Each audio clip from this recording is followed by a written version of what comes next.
I should have never stepped inside that house. From the moment I arrived, I felt its presence, looming, watching, waiting. The wrought iron gates, rusted and bent from years of neglect, stood half open as if daring me to enter.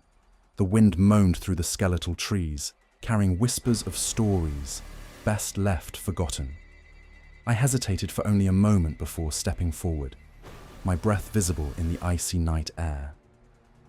I was here for a story after all, but some stories, some should never be told.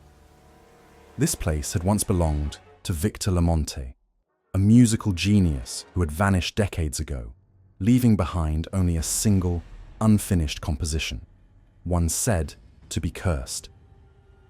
The locals whispered that on certain nights, the melody still played from within the abandoned house, as if LaMonte's ghost were still seated at his beloved piano, completing his final piece. No one who had gone searching for the truth ever stayed long. Something always drove them away. Some claimed they heard voices, others swore they saw shadows move on their own, and a few were never seen again. I didn't believe in ghosts or curses. I was a journalist, a seeker of facts, not a believer in superstition. My friend Elliot had dared me to spend the night inside, to prove once and for all that the stories were just that, stories. I had scoffed at the challenge, laughing it off as childish nonsense. But now, standing at the threshold of this decaying mansion, my laughter was gone. Something felt wrong here. The kind of wrong that settles in your bones and refuses to let go. The doors groaned as I pushed them open, revealing a cavernous hall shrouded in darkness. My flashlight's beam flickered across faded wallpaper, peeling like rotting flesh, and portraits of unfamiliar faces, whose eyes seemed to follow me as I moved. Dust hung thick in the air, disturbed only by my footsteps, echoing against the cracked marble floor. But beyond the decay and silence, my attention was drawn to the thing that had lured me here in the first place, the piano. It stood at the far end of the hall, untouched by time. Its black wood, polished and pristine despite the ruin surrounding it. It didn't make sense. Nothing else in the house had been spared from the relentless grasp of time. Yet the piano looked as though it had been played just yesterday. The air around it felt different too, colder, heavier. I swallowed hard as I stepped closer, feeling a strange pressure in my ears, as if the house itself were holding its breath. Cautiously, I extended a hand and brushed my fingers against the keys.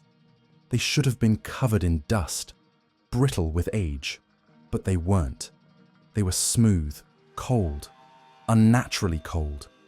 A shiver crawled up my spine, and I quickly pulled my hand back. Maybe it was just my imagination. Maybe the stories had already started to get to me. I exhaled, forcing myself to shake off the nerves. I was being ridiculous. There was no such thing as cursed music. No such thing as a haunted piano. Determined to prove it, I set up my camera on a nearby stand, adjusting the lens to capture the instrument in its entirety. I checked my watch, 11:55 p.m., 5 minutes to midnight. I sat down on the piano bench, the wood creaking beneath my weight, and placed my hands on the keys. I hesitated. The silence in the house was oppressive, pressing in on me from all sides. But I had come here for a reason, and I wasn't about to let fear win. Slowly, I pressed down on a key. Just one. The note rang out, low, deep, resonant, and then it began. At exactly 12 a.m., the piano started playing on its own. The first notes drifted through the air, delicate, yet eerie, like a whispered secret. I froze, my breath catching in my throat. The keys moved, on their own, pressing down in a slow, deliberate rhythm. My body refused to move. My mind screamed at me to run, but something held me there, as if unseen hands had wrapped around my shoulders, forcing me to listen. The melody was unlike anything I had ever heard before. Sad, mournful, yet hypnotic. It pulled at something deep inside me, stirring emotions I couldn't explain.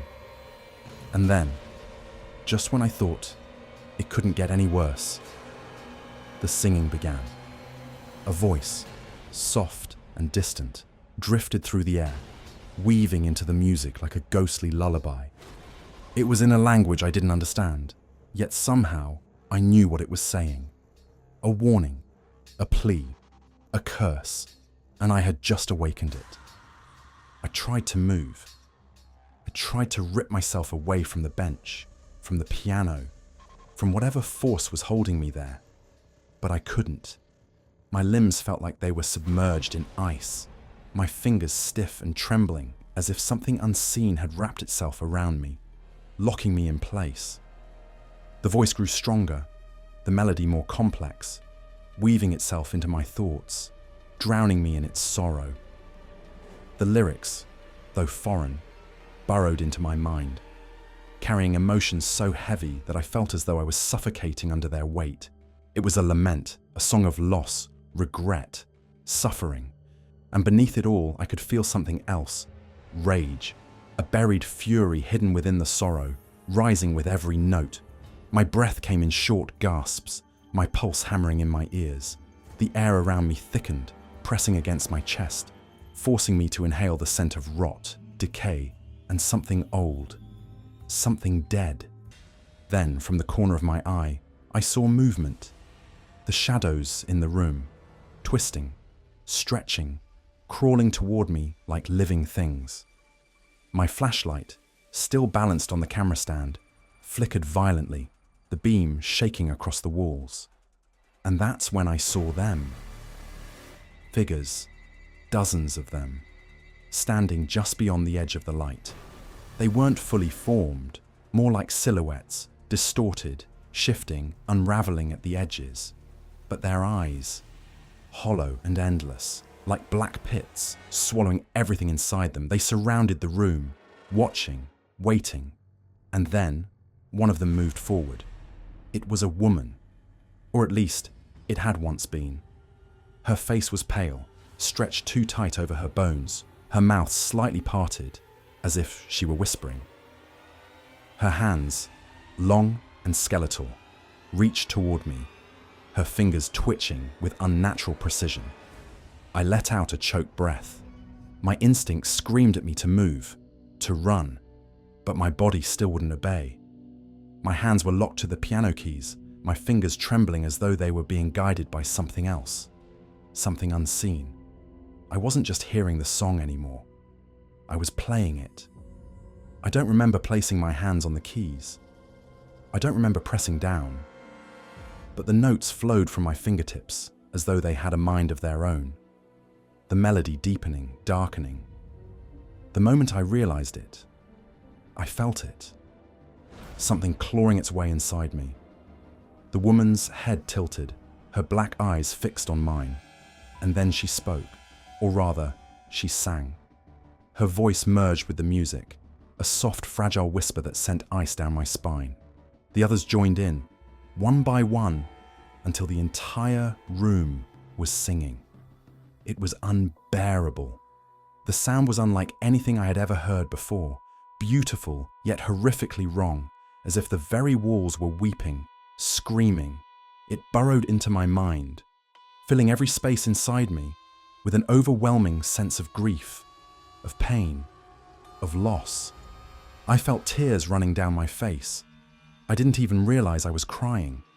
My vision blurred, my thoughts tangled in a haze of memories that weren't mine. I saw flashes of a life, Victor LaMonte's life. A man tormented by his own creation, desperate to finish a song that was never meant to be completed. He had tried to stop it, tried to destroy it, but the music had other plans. A sudden sharp pain ripped through my chest. I gasped, my body convulsing as though something was being pulled from me.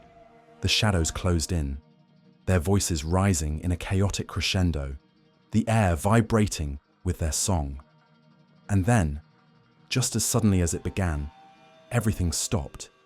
The piano fell silent, the shadows vanished, the woman was gone. I collapsed forward, my forehead resting against the keys, my body drenched in sweat. My hands were shaking violently, my breath coming in ragged gasps. It was over, or so I thought. I don't remember how I got out. I don't remember running to my car or driving home or collapsing into my bed. But I do remember waking up the next night, at exactly midnight. Because that's when I heard it. The piano, playing from inside my house. Some songs are never meant to be finished. Some stories should never be told. But now, it's too late. And if you've listened this far, maybe, just maybe, the music has already found you too. If you dare to hear more terrifying tales, subscribe to EerieTales. But beware, some sounds are impossible to forget.